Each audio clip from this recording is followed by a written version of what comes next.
이런다니까? 초소형 국민체는 멀티플레이어가 돼야 돼요. 그래미 1세가 군주면서 국무부, 외무부, 재정, 재무부, 교육부. 이거 옛날에 그 뭐죠? 좋다 중소기업 그거 있었잖아. 좋다 공국이네요. 조쪽공.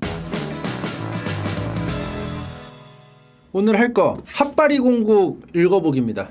자, 바로 이것입니다. 핫바리 공국. 자, 요거는 실제로 있었던 나라인데요. 호주에 있었던 나라인데 초소형 국민체라고 조그마한 나라들이 있었어요. 그래서 막 인터넷에 보면 막 자기 막 뭐 가족들 해가지고 막 뭐 어떤 나라로 선포하고 막 뭐 영토를 뭐 어떻게 하고 막 국가 문장을 막 만들고 막 이렇게 하잖아요. 자기 그 앞마당에 막 해가지고. 근데 여기는 실제로 땅이 75km 제곱미터가 있어요. 대구 광역시 수성구와 비슷한 면적. 그래서 땅이 꽤 넓어.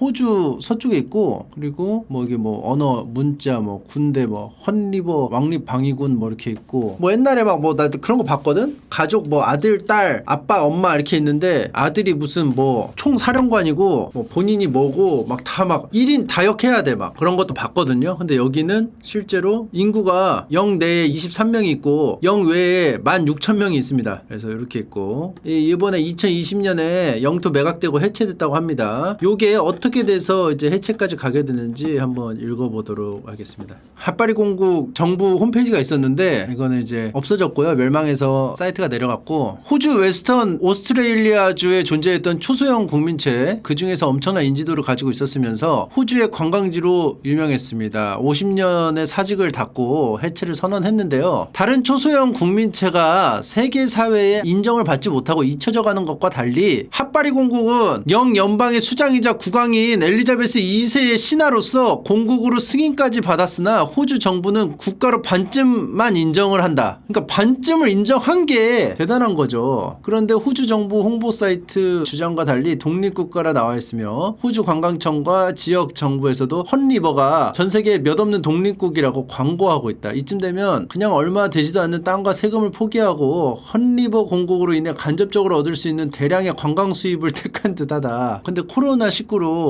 50년 사직을 마지막으로 해체를 선언했죠. 헌리버 공국에는 국제공항이 없기 때문에 관광객들이 여기를 보려면 일단 호주에 들어와야만 하는데, 설마 그거 하나만 보고 아무런 소비 없이 돌아갈 리가 없으니까 이렇게 하지 않았냐, 이런 이제 의견이 있는 거죠. 위치는 호주 서쪽에 있습니다. 왜 이렇게 이런 모양인지 모르겠는데 십자가 모양인 것 같기도 하고, 이거 국장이 여기 있죠. 국기에 국장이 똑같은 게 들어가진 않네요. 그죠? 날개 부분이 좀 다르고 여기 있는 새가 똑같이 들어가진 않아요. 어떻게 만들어졌냐? 이곳은 1950년대부터 조상 대대로 이어져 온 가족 농장을 꾸리던 레너드 조지 캐슬리 가족의 사유지였다. 정확히 말하면은 레너드의 아버지는 철도회사 직원 출신이었습니다. 그러니까 대대로 이어져 왔다고 하는데 뭐 할아버지가 하고 손자가 이어서 받았고 뭐 그랬을 수도 있고, 막 잠깐 고모가 했다가 손자한테 갔을 수도 있고 뭐 그러죠. 아무튼 요 일가가 뭐 계속 이어져서 내려와서 한 느낌인 것 같다. 아빠는 일단 철도원이었지만 조용히 대규모 밀농사를 지어오던 한 농가에 불과했으나 잉여밀이 지나치게 남아도는 걸 고민하던 정부가 1969년 11월 호주의 밀 경작에 대한 조세 정책과 토지 매매 규제법에 의한 밀 쿼터제를 내놓는 바람에 경작 중인 23,000톤 가운데 고작 0.2%에 불과한 46톤만 판매 허가가 떨어지게 되어 몰락의 길을 걸을 예정이었다. 그러니까 이거야. 23,000톤 주문 들어가서 요리하고 있는데 0.2%만 먹겠다는 거야, 손님이. 말이 안 되는 거잖아요. 이미 여기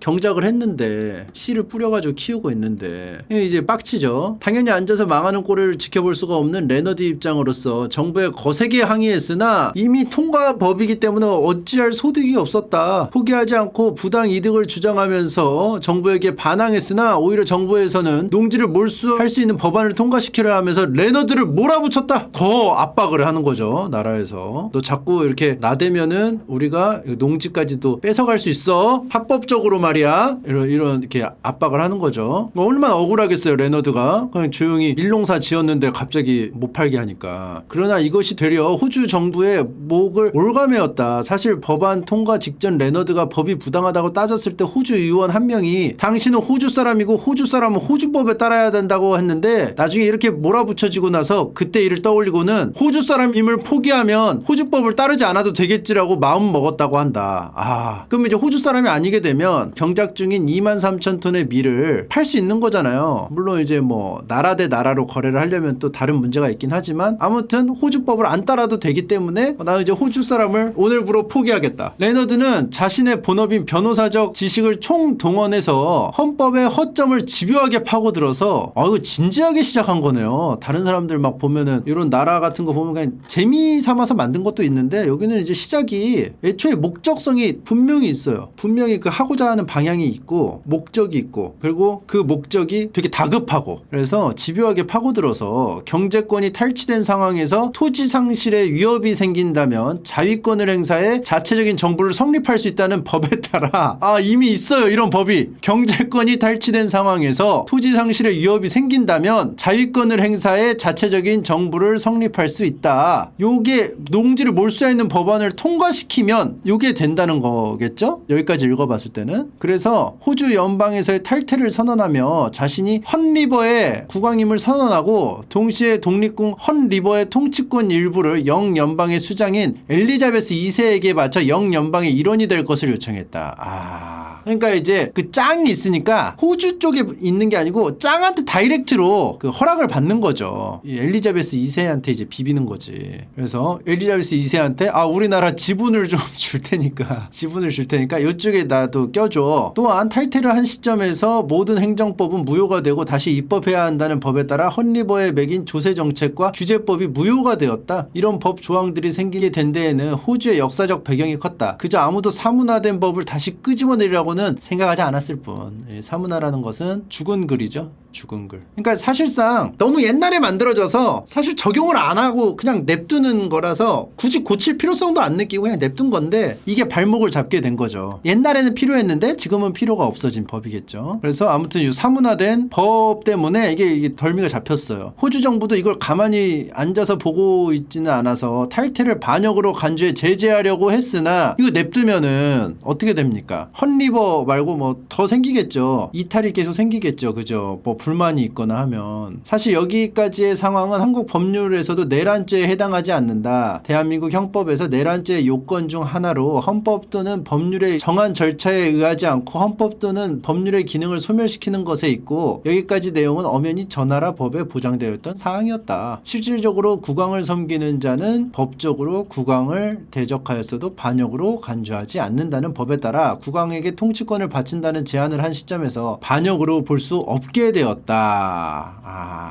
헨리 7세가 영국 반역법을 개정했을 당시 제정되었으며 현재까지도 영연방 왕국들에서 유지되고 있다. 아무튼 그런 법에 의해서 반역으로 볼 수 없게 됐고 결국 레너드는 호주로부터 독립하여 자신만의 왕국을 건설할 수 있게 됐습니다. 당연히 기가 찬 호주 정부 측에는 호주라는 통합 대륙국가 안에 웬 농부가 나라를 세우겠다고 2년 동안 설치는 것을 방치해둘 수만은 없어서 그리고 호주법에는 정부에 보낸 공식 서문을 2년 내로 공식적 행정 처리하지 않으면 그대로 인정해주는 또 법안이 또 있었어요. 그래서 2년이 지나면은 인정해줘 버리는 거예요. 독립 거부 문서도 보내보고 공무원들도 파견해서 레너드에게 독립을 철회해달라는 협상을 시도했지만 어림없는 소리였다는 거. 그래서 건국을 하게 됩니다. 굉장히 흥미진진하죠. 이런 식으로 계속 호주 정부와 실랑이를 벌이며 독립을 인정하지 않자 레너드는 자신이 국왕이 되는 왕국을 선언했다는 걸 포기하고 영연방과 영연방 왕국의 일원이 되기 위한 요건을 충족하기 위해 자신의 자기를 국왕에서 국공으로 낮추며 영연방의 수장이자 영연방 왕국들의 국왕인 엘리자베스 2세에게도 충성을 맹세하며 헌리버를 봉신국가로 인정해줄 것을 요청하는 공문서를 보내기로 결정했습니다. 독립을 인정 안 하니까 살짝 자기를 내렸어요. 왕이 아니고 프린스로. 결국 1970년 4월 21일 왕국에서 공국으로 국가의 지위를 낮춤을 선포하였고 동시에 엘리자베스 2세에게 충성 맹세를 하며 영연방 왕국의 일원이자 영연방의 일원이 됨을 선포했습니다. 즉 레너드 1세는 엘리자베스 2세의 신하가 됐으며 헌리버 공국은 제후국으로서 엘리자베스 2세의 충성을 맹세한 국가가 된 것입니다. 전략을 되게 굉장히 잘 짰네요. 이걸 촘촘하게. 이렇게 되자 상황은 완전히 반전되어서 국왕 엘리자베스 2세의 신하 레너드 1세는 반역법이 인정하는 예외 경우가 될 수 있었고 그러니까 이게 사실은 이제 촌수로 따지면 이제 대등한 관계가 되는 거예요. 영연방 그 엘리자베스 2세 아래에 있는 같은 계열이 되는 거죠. 그래서 이에 따라 한리버 공국과 레너드 1세는 호주 총독과 호주 연방 의회의 압박으로부터 벗어나 국왕 엘리자베스 2세와 헌법에 직접 보호를 받을 수 있게 되었습니다. 결국 자국 국왕인 엘리자베스 2세의 위신과 권한을 호주 의회와 호주 정부가 침해할 수 없다는 문제와 국왕을 공유하고 있는 영국 등과의 관계 문제, 그리고 여타 법리적인 문제로 인해 1972년 헌리버 공국이 호주법에 영향이 미치지 않는 지역이 됨을 선포했다. 근데 엘리자베스 2세가 요거를 교통정리를 호주 편을 안 들어주고 이걸 그냥 해줬네요. 그게 난 가장 신기하거든. 엘리자베스 2세한테 나 좀 이렇게 해줘 하면은 이제 호주도 이제 뭐 어떻게 할 수가 없으니까 집안 어르신이 인정을 해줘가지고 뭐 어떻게 건들 수가 없는 거죠. 문제가 생기려고 하니까 집안 어르신한테 달려가가지고 하소연을 해버려가지고 그 집안 어르신이 너 그만해 이러니까 이제 어떻게 할 수가 없는 겁니다 이제. 하지만 호주 정부 및 법원은 이 선포의 효력을 인정하지 않았고 헌리버 공국은 이를 바탕으로 1972년 호주 정부와 의회가 헌리버 공국을 독립국가로 인정했다고 주장하지만 여전히 호주 정부는 이곳을 독립국으로 인정하지 않았습니다. 때문에 미승인국이 아닌 초소형 국민체로 남아있는 것입니다. 더불어 위에 1972년 선언에 따라 헌리버 공국의 주민들은 호주의 복지 혜택을 못 받는 것으로 보아 호주 연방 소속으로 보지는 않는 듯 합니다. 반절만 인정을 해준다고 되어 있잖아요. 여기 보면 처음에는 반절이나 인정을 해준다고? 뭔 말이지? 했는데 이런 사연이 있었습니다. 집안 어르신이 인정해줬는데 왜 자꾸 말을 안 따라. 하지만 그럼에도 호주 측에서 군사력을 행사하거나 경제적 봉쇄 등으로 고사시키지 않고 있는데 이는 헌리버가 특이한 관광 명소로 유명해져서 전 세계에서 관광객이 오기 때문에 호주의 관광 수입 증대에 도움이 되기 때문으로 보입니다. 관광객이 헌리버 공국을 방문하여 거기서 쓰는 돈은 헌리버 공국의 주머니로 들어가지만 헌리버 공국을 가려면 필히 호주 땅을 거쳐야 하기 때문에 거기에 들어가는 재반 비용은 호주 것이 됩니다. 거기다 해외 관광객들이 모처럼 먼 길을 왔는데 달랑 헌리버 공국만 보고 돌아갈 리는 없으니까 고로 호주 정부 입장에서도 괜히 잘못해서 골치 아픈 상황을 만드는 것보다는 현상 유지를 하며 관광객들을 유치하는 게 훨씬 이득이라 약간 애매모호한 상태로 두는 거지. 그렇다고 해서 막 인정을 막 해주는 건 아닌 것 같아. 왜냐하면 이게 인정을 해줘버리면 사례가 생기고 또 요거에 대해서 나중에 이게 관리를 해야 되는데 이미 인정을 해줘버리면 이제 떠난 게 돼버리니까 애매모호한 상태로 냅두고 서로 그냥 암묵적으로 그냥 그래 너는 너대로 살아 뭐라고 떠들든 넌 너대로 살아 나라라고 선포하면 선포한 대로 살고 해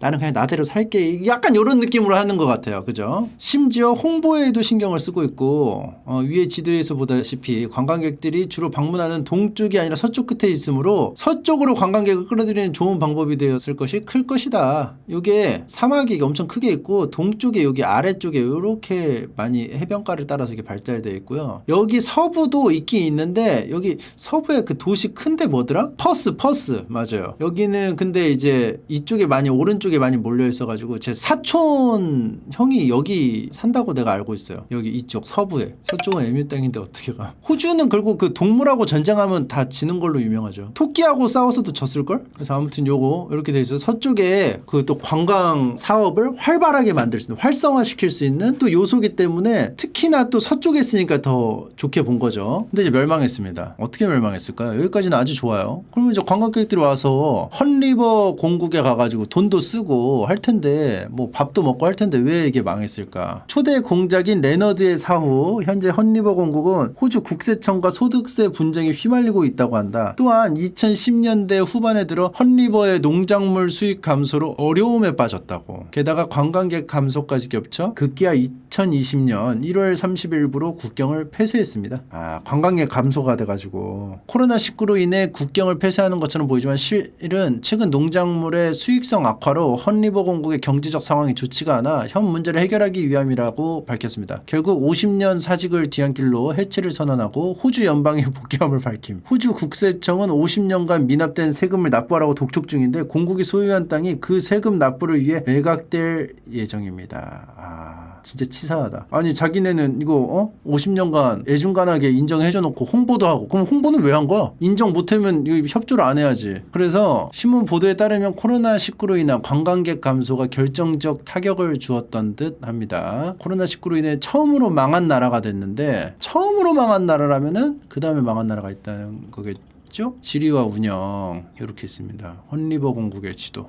도로도 이렇게 있고 레데리 느낌 나네요. 빠큐 모양으로 이렇게 만들었다고.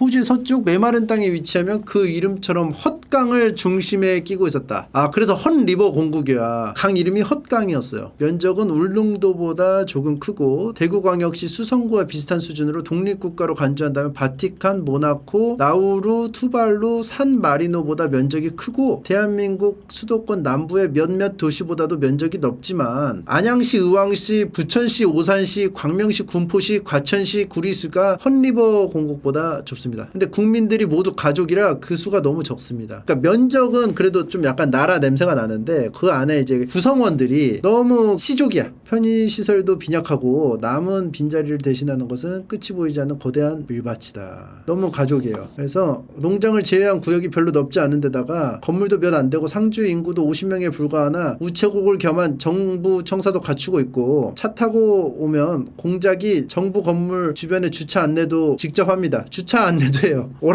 오라이 공작이 나와서 오라이 자, 주차 안내도 해줍니다. 해외 인구는 2만 명이 넘는다. 화폐 생산에 경찰 및 소방대는 물론 와 화폐도 있어요. 무기를 갖춘 군대까지 존재합니다. 나름 군대가 있어요. 여기가 다 땅이 넓긴 한데 농사 짓는 땅이어가지고 남은 땅이 별로 없나봐. 자, 경제는 농장에서 나오는 수많은 생산물들이 이들의 경제의 자본이다. 주요 수출품은 밀농장답게 밀이며 루핀 보리도 재배한다. 축산업으로 양고기와 양털을 수출하면서 들꽃 재배업으로 그레빌레아, 히비스커스, 붓꽃 등을 재배해 호주를 통해 전 세계에 판매한다. 특히 관광업이 국가 경제에 큰 비중을 차지하는데 연간 10,000명이 넘도록 방문하여 하루에서 이틀 정도 자고 가는 관객들이 많이 찾는다. 전기와 식수는 한정적이지만 국가 차원에서 캠핑장 이동식 주택을 마련해 관광객들에게 싼 값에 제공합니다. 레너드 캐슬리 총명함 덕에 중국 대만과 교류를 한다고 함. 수출품은 밀이라고 하고 이를 위해 기념물이 생겨났는데 입구부터 중국 느낌이 난다. 근데 2020년 1월부터 여기 수익성 농작물 수익성이 악화되어서 결국은 비자나 라이센스 발급이 중단되었고 국경을 폐쇄하였고 그리고 호주 연방에 흡수되었습니다. 그래서 관광은 지금 할 수 없지만 옛날에 가능했을 때는 입출 도장을 뭐 찍어주고 캠핑장을 이용할 수 있고 공작들은 관광객들에게 깃발 같은 작은 선물을 주기도 하며 공작이 여러 명인가 봐요. 그리고 업적들, 역사들을 상세히 알려준다고 합니다. 직접 가이드를 띱니다. 공작들이. 그래서 정부와 맞서 싸워 얻은 뜻깊은 곳이라고 설명을 한다고 합니다. 헛리버 우체국 그리고 교회, 캐슬리 두상, 건국자이자 초대 공작인 레너드 캐슬리의 거대 두상, 주변 기계병사들의 호위가 포인트라고 하고요. 뭐 이런 것들이 있다고 합니다. 스포츠도 있어요. 로얄 헛리버 이글스 자금을 벌어들이는 또 다른 원동력으로 스포츠만한 것이 없다. 특히 헛리버는 헛리버 사격팀을 형성 우승을 통해 간접적인 홍보를 하며 공국의 발전에 힘쓴다. 상징은 독수리. 사격팀이 있습니다. 헛리버 이글스 내각 그래미 1세 이런 데니까 초소형 국민체는 멀티플레이어가 돼야 돼요. 그래미 1세가 군주면서 국무부, 외무부, 재정재무부, 교육부 이렇게 일하고 있고요. 최신부는 리처드 공자가 하고 있고 예술부랑 문화부는 셰릴 공녀가 하고 있고 이거 옛날에 그 뭐죠? 좋다 중소기업 그거 있었잖아. 좋다 공국이네요. 조쪽공. 자 역대 국공이 있고요. 셜리 공비 뭐 공자 다 공자 공비 공녀 다 이렇게 있습니다. 이거 재밌네요. 초소형 국민체. 근데 이게 약간 그 모먼트가 있어요. 진지한 모먼트가 있어. 생존을 위해 이게 레델이지. 생존을 위한 투쟁. 초소형 국민체 한번 보겠습니다. 다른 게 또 있을 거예요. 국가와 유사한 형태를 띈 소규모 단체의 한 형태. 헛리버는 죄 없는 사람은 안 죽여요. 배도라지 초소형 국민체 안 생기나? 영토. 창시자들의 집이나 사유지 수준. 사유지에 나라를 세웠다고 주장하는 식. 어떤 국가도 자기 영토를 인정하지 않는 지역 뭐 이런 데를 영토라고 주장하는 것도 있는데 해상 구조물을 영토로 삼으려고 시도하기도 한다고 함. 왜냐하면 이미 있어서. 해상 구조물은 자연적으로 형성된 육지가 아니므로 초소형 국민체는 물론 어떤 국가의 영토도 될 수 없다. 자기 집이나 사유지에 철조망치고 내 나라라고 주장하는 경우에는 두 가지 수준으로 나눠서 분석할 수 있는데요. 국내법 차원에서는 대부분 나라가 이렇게 하면 내란죄에 해당되고 그렇기 때문에 불법이 되고요. 국제법 차원에서도 국가의 실질을 갖추지 못한 것으로 파악하므로 한 국가가 다른 국가를 국가로서 인정하는 행위인 국가 승인의 대상이 되지 않는다고 보는 것이 통설이라고 합니다. 그리고 초소형 국민체를 그냥 실실 쪼개면서 해야 돼. 그러니까 뭐 나라가 있는데 여기 우리 집하고 여기 마당 우리 초소형 국민체로 이렇게 세우려고 하려고 하면서 실실 쪼개면서 해야지. 진지하게 엄근진하게 이제부터 여기는 우리나라고 아무도 들어올 수 없다, 내 허락 없이 아무도 들어올 수 없다, 이렇게 진지하게 해버리면은 갑자기 여기 원래 있던 나라에서도 정부에서도 진지하게 받아들이기 때문에 실실 쪼개면서 해야 된다. 포인트는 그것이다. 나는 지금 너에게 개그를 하고 있어라는 거를 시그널을 계속 보내줘야 된다는 거예요. 실실 쪼개면서. 장난인 거 알지? 뭐 이런 느낌. 여기 있네. 한국의 남이나라 공화국이나 영국의 헤이와이어